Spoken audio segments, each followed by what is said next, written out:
Live from downtown Detroit, Local 4 News at 5 starts now. The unthinkable just keeps happening. We have a baby shot again.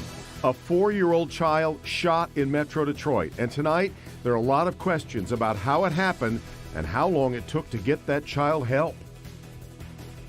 Topping our news today at 5, that child is expected to survive. That's the important news. But right now, police in both Taylor and Detroit trying to get to the bottom of how that 4-year-old ended up with a gunshot wound. They believe the child was shot inside an apartment complex in Taylor, but hours later, Detroit police were told the shooting happened at Joy and Evergreen on the city's west side.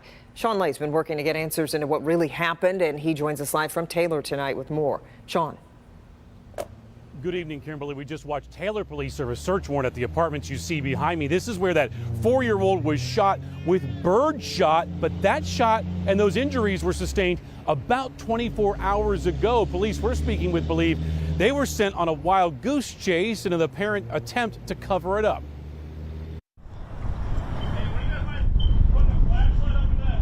Local 4 cameras are in Taylor at this hour as Taylor police serve a search warrant at the Courtyards and the Springs apartments off of Eureka. Sometime yesterday, a man accidentally fired a shot upstairs, blowing a hole through the ceiling and hitting a 4-year-old boy downstairs. Police say that man and the boy's mother did not call police or EMS and did not immediately get her son help. Sometime early this morning, Children's Hospital called Detroit police, alerting them that they were treating a child who had gunshot wounds, who had been transferred to them from Sinai Grace Hospital. You know, the unfortunate thing, again, is we have a baby shot again. Detroit Police Chief James White clearly frustrated because his investigators were told that the boy was somehow shot early this morning at a bus stop at Joy and Evergreen. Police had to rush there, but that report was false. Chief White says instead of immediately taking the boy to the hospital, the mother allegedly drove the boy around in a car, possibly for hours. And then mom, at some point, proceeds to go to a couple different locations with the child, ultimately ending up at the hospital. But that was not the first direct point from picking up the child. Kids being shot. Community leaders tonight are saying enough. It falls on the parent and the gun owner. Gun owners, let's be more responsible, period. Be more responsible, period. But the police I'm talking to today clearly frustrated that they were given the runaround here, delaying also their investigation and getting that child medical attention that could have been for hours here. We're also told by sources not a lot of cooperation with the adults involved here. Eventually, police brought in the mom and the uncle for questioning, and we're told tonight that charges may be requested against one or both. Back to you. Just so sick of doing these kinds of stories, Sean. And the little boy, how's he doing? Is he going to be okay? He's going to be okay, but here's the deal. This was birdshot. If it was buckshot, same kind of long gun here, same kind of blast, we could have a horrible, much different story, another tragedy. Yeah. All right, Sean, thanks. Wow.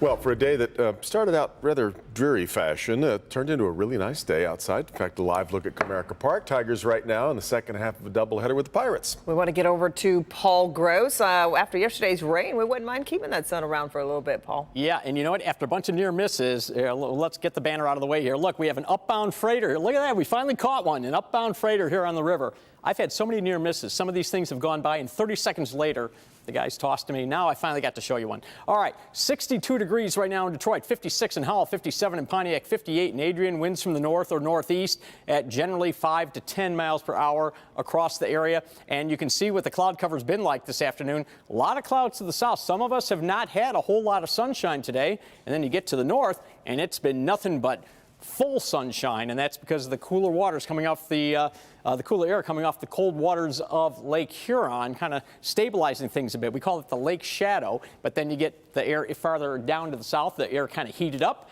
and then it rose, and then you have that cloud cover with that moisture up there. All right, temps quickly falling through the 50s into the upper 40s by midnight tonight. Coming up, we're going to talk about our Cinco de Mayo, which is going to be muy bien, and then an upper level low approaches, and that's going to kind of mess things up. But then next week, you need to stick around for that 7-day forecast. I have that for you in just a few minutes. All right, Paul. As expected, the Federal Reserve is raising interest rates 0.5 percentage point. That is the largest percentage point move since 2000. The move comes as the U.S. economy is facing rising inflation and recession threats. Fed also announced today it's going to start reducing its huge $9 trillion balance sheet, which consists mainly of Treasury and mortgage bonds. Governor Whitmer calling for quick action on her abortion lawsuit with Michigan's Supreme Court. Yeah, she wants the higher court to declare the 1931 abortion law to be unconstitutional. I'm using every tool at my disposal. I'm going to fight like hell to protect this right for women in the state of Michigan, and that's what I want people to know. And I invite people to join the fight.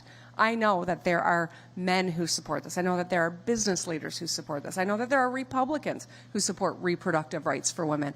We all need to be a part of this fight, and we're encouraging everyone to join in.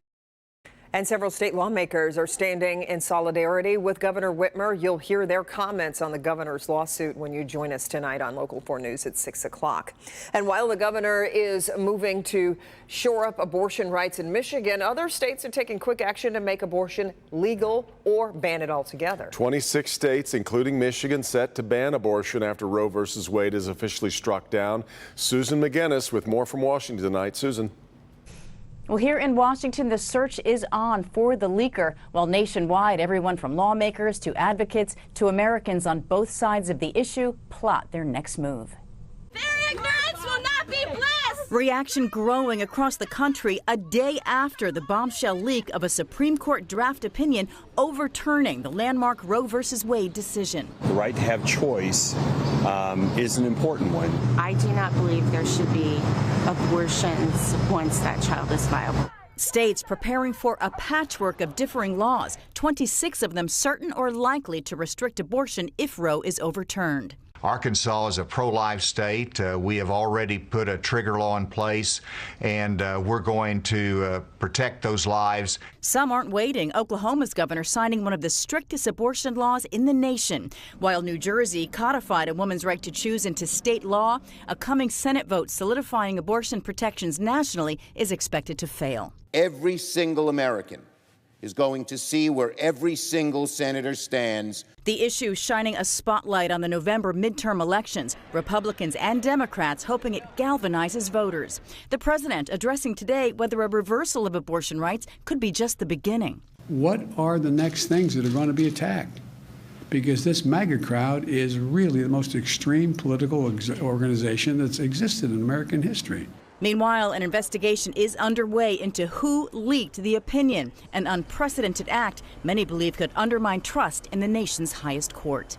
Legal analysts say when found, the leaker is unlikely to face prosecution if they had legitimate access to the document. In Washington, Susan McGinnis, Local 4. All right, Susan, the official decision was set to be handed down at some point next month, perhaps. Not sure if it's going to be moved ahead now because of the leak. New coronavirus numbers for the week are in, and they are ticking up. Yeah, the state is reporting 18,945 new cases over the past 7 days.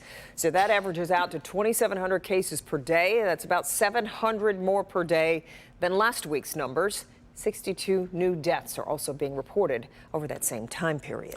55,000 Michiganders breathing a sigh of relief tonight after a decision from the state's unemployment office. They are not going to be on the hook to pay back overpayments made by the agency during the pandemic.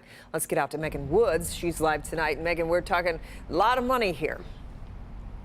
A lot of money, a lot of weight lifted for people across the state who were just trying to figure out how they were going to pay all that money. And then there's still people who say they have a hefty overpayment bill, they didn't commit any type of fraud, and they're waiting to hear the same great news that we're hearing today. But I'm not doing anything wrong. I'm a law-abiding citizen, yet I'm being asked to repay this money. It didn't make sense to me. Myron Clark said he was only receiving unemployment checks for about 3 months at the start of the pandemic. Setting up and getting started was the easiest part. Getting the checks was the easiest part. It was when you began to get the letters in the mail about the repayment and the overpayment. A letter and online notifications right here saying he owed more than $9,000, the same amount he was paid just a few months earlier. I remember reading the letter like 3 times to make sure. I'm like, overpayment where? Like, how? It's been a challenge figuring out how he will repay all that money, and he knows he's not the only one. In fact, Michigan's Unemployment Insurance Agency announced more than 55,000 people who filed will not have to pay back the grand total of about $431 million in overpayment. In a statement, Governor Whitmer says no Michigander who did the right thing when applying for benefits should be required to pay anything back resulting from errors at the federal level. It brings hope for people like Myron. I'm elated that I'll hopefully be able to have mine waived as well. And it's important to note they are only waiving overpayments that were already determined to be improperly awarded. And those people should be receiving a letter in the mail in the next few days. They may have already gotten a message in their online account. And the unemployment office is still trying to figure out or still identify the people who still deserve their overpayments waived. Back to you. So, Megan, what about people whose overpayment is being waived, but they've already started to pay it back? So they've already set aside $11 million to help those people and pay them back. Well, that's certainly good news to their ears, I'm sure. All right, Megan, appreciate it.